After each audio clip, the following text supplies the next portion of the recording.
Interview. Lors du 4e épisode de La France a un incroyable talent, diffusé ce mardi 14 novembre sur M6, le comédien David Corriveau a ébahi le jury et a même remporté le Golden Buzzer. Et donc sa place en demi-finale. Pour Télé Loisirs, il se confie. Les auditions se sont poursuivies dans La France a un incroyable talent. Ce mardi 14 novembre 2023, M6 a diffusé une salve inédite de numéros, tous plus impressionnants les uns que les autres. Depuis le début de cette 18e saison, seuls Éric Antoine et Hélène Ségara ont déclenché leurs Golden Buzzers, envoyant les heureux élus en demi-finale. Le Platinum Buzzer, grande nouveauté de cette édition 2023, a lui aussi été utilisé par le jury pour permettre au magicien Marc Oby d'accéder directement à la finale. Lors de cette 4e soirée, un nouveau candidat a obtenu son ticket d'or pour la suite de l'aventure. Il s'agit de David Corriveau, 37 ans, et son numéro mêlant imitation et deepfake. Pour Télé Loisirs, l'artiste québécois est revenu sur sa participation au talent show de la 6.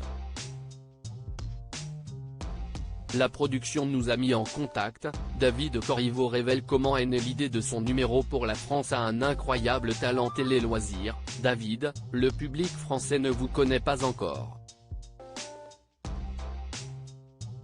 Pouvez-vous vous présenter en quelques mots?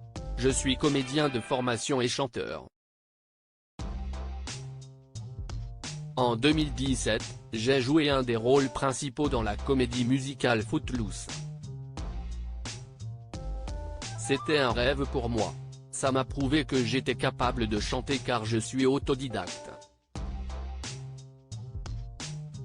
Pendant la pandémie, j'ai lancé ma chaîne YouTube où j'ai publié des vidéos de mes imitations car j'en fais depuis tout petit.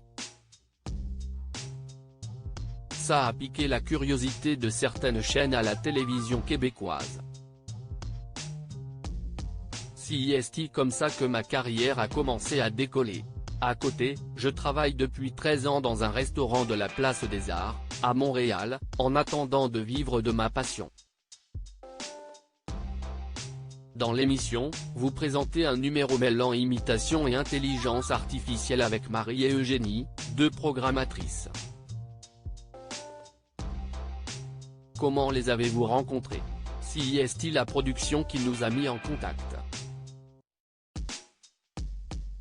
En 2022, j'avais déjà passé des auditions sans atteindre les tournages.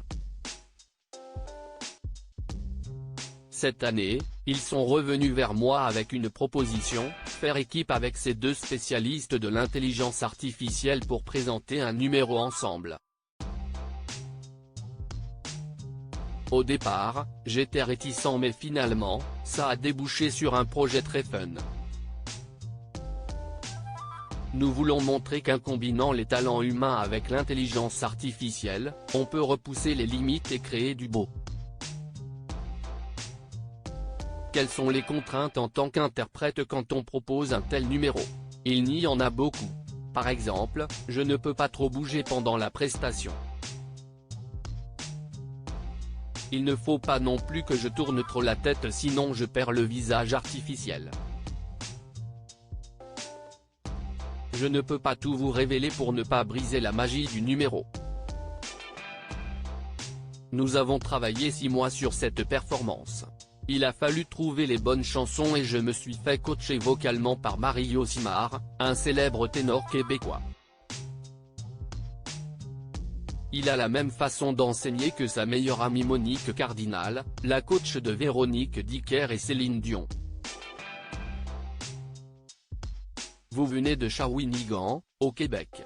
Durant l'émission, Sugar Sammy a révélé avoir créé la polémique suite à une blague sur cette ville. Dans un talk show québécois, l'humoriste avait dit « C'est là où les rêves vont pour mourir », note de la rédaction. Êtes-vous venu vous venger? Il rit, non, je ne suis pas dans les émotions négatives. c'était surtout pour montrer que les habitants de Shawinigan ne sont pas moins intelligents ou moins doués que les autres. Il y avait un honneur à défendre. Je ne revenais pas. David Corriveau dévoile ce que Sugar Sammy lui a confié dans les coulisses de La France a un incroyable talent. Sugar Sammy est réputé pour être le juré le plus dur à convaincre. Qu'avez-vous ressenti lorsqu'il a appuyé sur le Golden Buzzer? Je ne revenais pas, surtout venant de lui.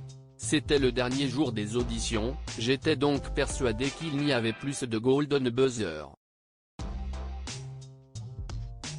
Mon unique but était de repartir avec au moins 3 oui, sans avoir fait honte à ma mère. Il rit. Lors du débrief, Sugar Sammy avait l'air de jouer avec moi. Il me posait plein de questions et tardait à donner son avis. Et puis finalement, il a appuyé sur le Golden Buzzer. Après, il est venu nous voir en coulisses pour nous féliciter. Je me suis rendu compte qu'il était humain et gentil, loin de l'image qu'on peut avoir de lui. Il m'a même confié que, pour lui, c'était le meilleur numéro de la saison. Ça m'a touché. Êtes-vous resté en contact après le tournage? Non, mais il m'est arrivé quelque chose de drôle au restaurant. La semaine dernière, un homme est venu me voir pour me féliciter vis-à-vis de ma participation à La France a un incroyable talent.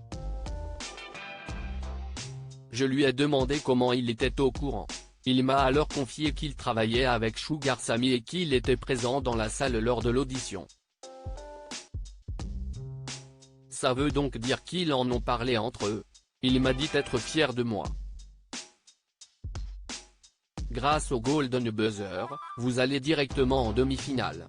Avez-vous déjà une idée du numéro que vous allez proposer? J'imite aussi bien des femmes que des hommes.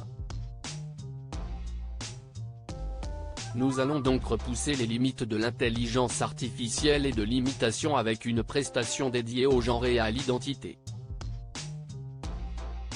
Récemment, au Québec, il y a eu beaucoup de manifestations contre les drag queens qui lisent des contes aux enfants. Il y a aussi eu des débats sur la présence de toilettes mixtes dans les écoles. Si est important pour moi de divertir les gens, mais je tiens à ce qu'il y ait un message derrière notre performance. Nous voulons faire réfléchir. Ce numéro, si est du sur-mesure pour l'émission, ça n'a jamais été fait ailleurs.